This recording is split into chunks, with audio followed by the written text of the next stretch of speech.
Now we're going to review our second unit, which was on logic and reasoning.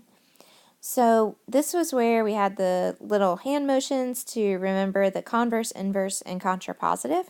But first we need to identify the hypothesis and conclusion.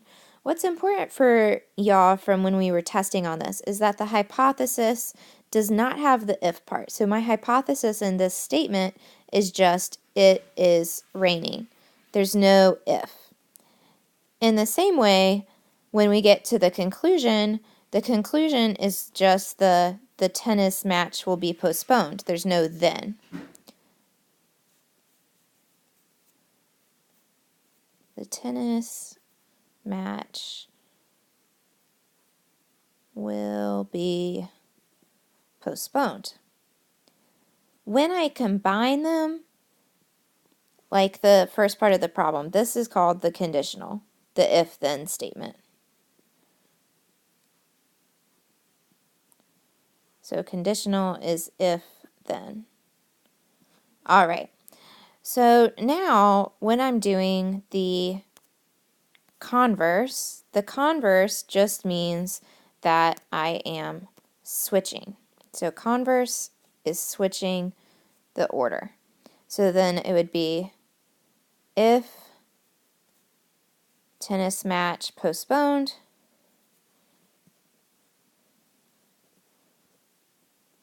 then it is raining.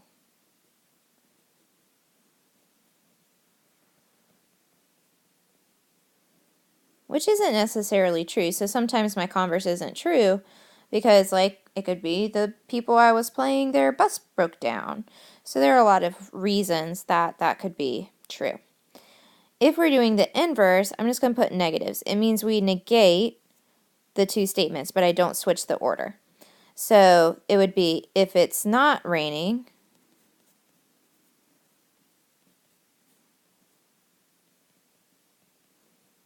then the tennis match will not be postponed.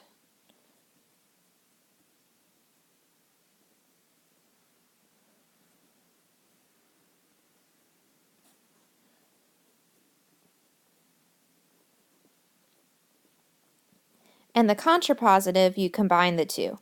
So you negate them and you change the order.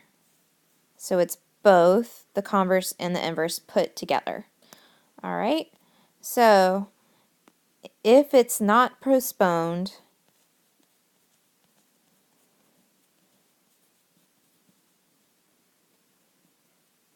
then it's not raining.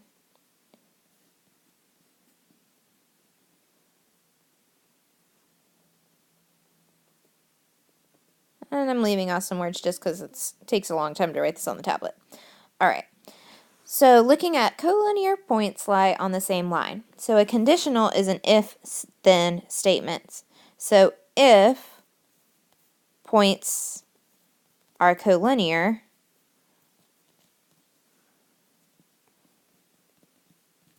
then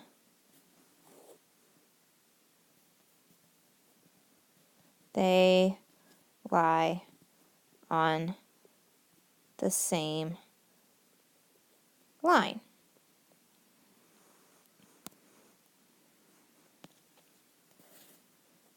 My converse is just going to switch the order. So if points lie on the same line, then they are collinear.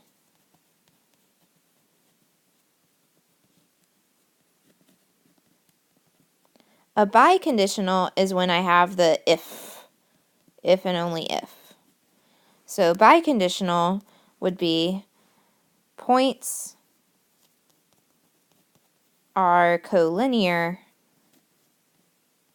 if and only if they lie on the same line.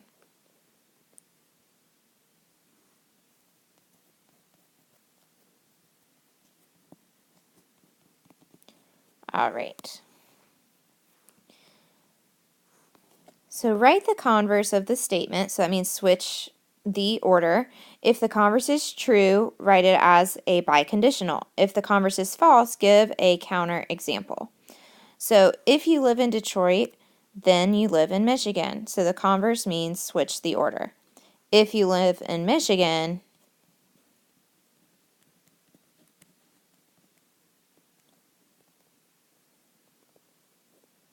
then you live in Detroit.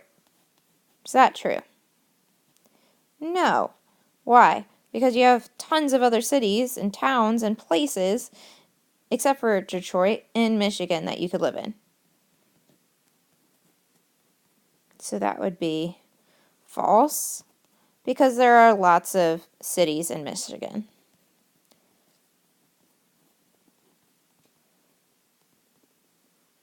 So we're not going to write that as a biconditional, because my converse is not true, necessarily true.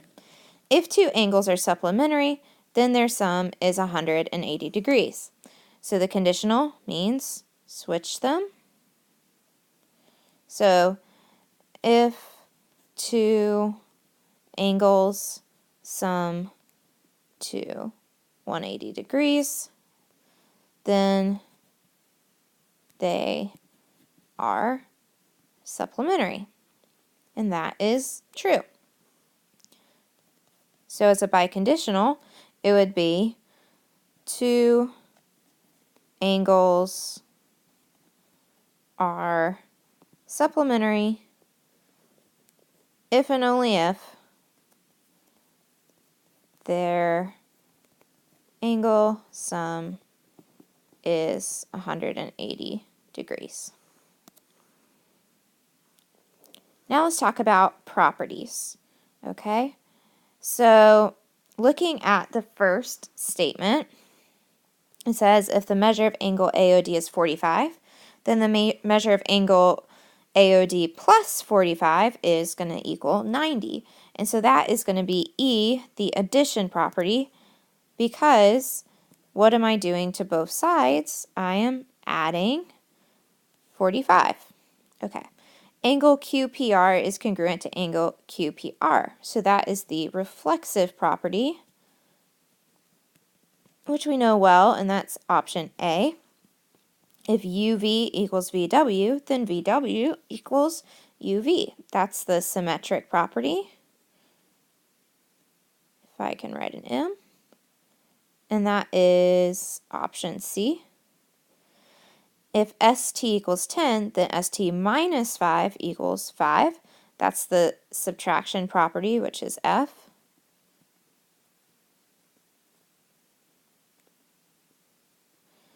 If measure of angle UVW is 6 degrees, then 3 times the measure of UVW is 18. So that's the multiplication, which is D. And last, if AE equals EG, and EG equals IJ, then AE equals IJ. So I'm going to add my little bit of coloring on here. And that came out southern. Coloring. All right.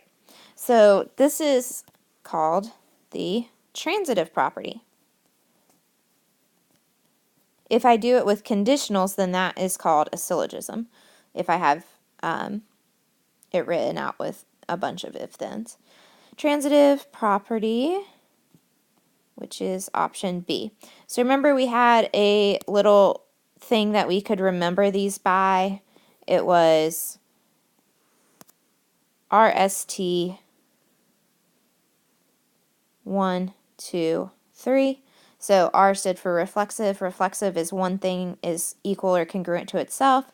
Symmetric is when I am comparing two things, and transitive is when I'm combining three things.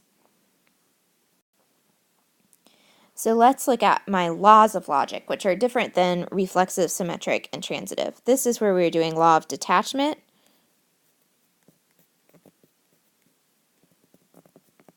and the law of syllogism.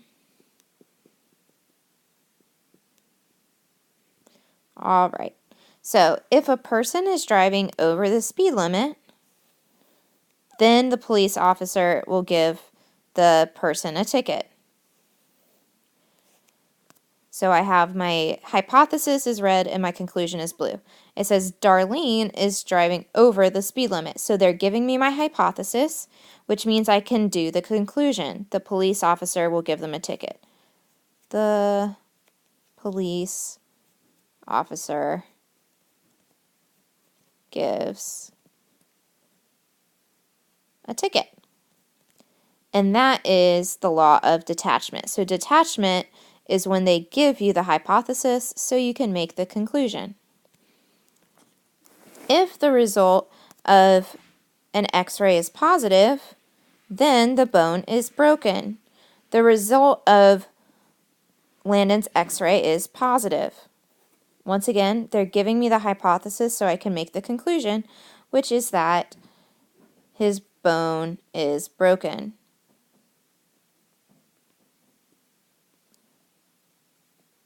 And the reason, same thing, detachment. Law of detachment. Okay. If two planes do not intersect, then they are parallel.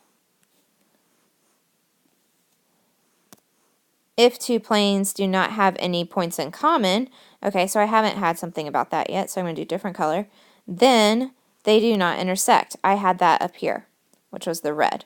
Okay, so now I can, since I have that same thing not intersecting, I'm going to take that off.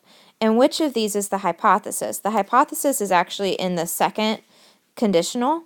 So if planes don't have points in common,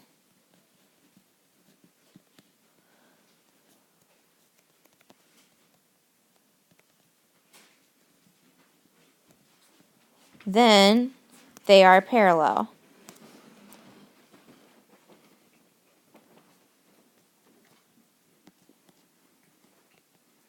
So that's going to be the law of syllogism. So this is a great example because I think most of the time when we've done it, the hypothesis that I'm going to keep has been in the first statement. And so it's not always true that it's going to be the first thing. So you really have to pay attention to that. If you live in Chicago, that's my hypothesis, then you live in Illinois. Brad lives in Illinois. They're giving you the conclusion there. So I can't conclude anything. So I'm not going to have a reason. Or if you want to say it's none because they give the conclusion, not the hypothesis. A lot of people are going to tell me that the conclusion is that he lives in Chicago, but that's not necessarily true. And this example is a good one because you can think about it. If he lives in Illinois, it's not necessarily true he lives in Chicago. All right. So then we started our really basic proofs, and we started with algebra because that's what we know a little bit better. So what do I always start a proof with? I always start a proof with the given, if I can write a 45. So start with given. And then what would I do next to solve this? There's actually two ways to solve this. I'm going to do the distributive property because I think that's what most people are going to do here. You technically could do division on both sides if you've been taught to do it that way. Totally true. So distributive property. And then we're going to use the addition property in order to add 12 to both sides. So I get 3x equals 57. And then I'm going to use the division property in order to divide both sides by 3 and get that x equals 19. So we did just little, I call them baby proofs for those. The last thing we talked about in Unit 3 were types of angle pairs. And so this is where you were first introduced to our idea of vertical angles, and that vertical angles were congruent. Therefore, their measures are equal. So I could set this 4x plus 5 equals 5x minus 15. And so I would solve and get that x equals 20. And if it asked for what the angle is, I could plug that in. We also learned about the term supplementary angles, and that supplementary angles added to 180 degrees. So 6x plus 17 plus 2x plus 19 equals 180. Okay, so 8x plus 36 equals 180. 8x equals 144.